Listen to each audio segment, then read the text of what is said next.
যুক্তরাষ্ট্রের সাথে আলোচনার মধ্যেই একের পর এক বিস্ফোরণে কেঁপে উঠল ইরান।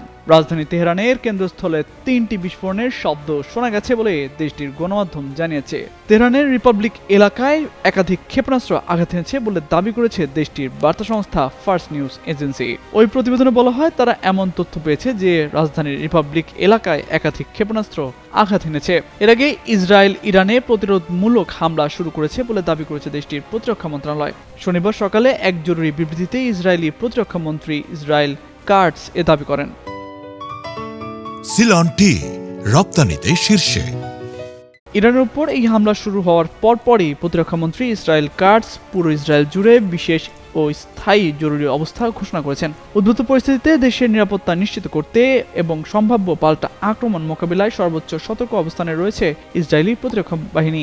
এর আগে শুক্রবার হোয়াইট হাউসের লনে সাংবাদিকদের মুখোমুখি হয়ে মার্কিন প্রেসিডেন্ট ডোনাল্ড ট্রাম্প বলেন, ইরান শর্তগুলো মানতে রাজি নয়, যা মোটেও সুখকর নয়। এখনও কোনো চূড়ান্ত সিদ্ধান্তে পৌঁছায়নি যুক্তরাষ্ট্র, তবে তারা পারমাণবিক অস্ত্র অর্জন করতে পারবে না, এটা নিশ্চিত। যুদ্ধের ঝুঁকি সম্পর্কে এক প্রশ্নের জবাবে তিনি বলেন, যুদ্ধ সবসময় ভালো মন্দের ঝুঁকি থাকে। মার্কিন সেনাবাহিনীকে ব্যবহার করতে না চাইলেও মাঝে মাঝে তা প্রয়োজন হয়ে পড়ে বলেও ইঙ্গিত দেন তিনি।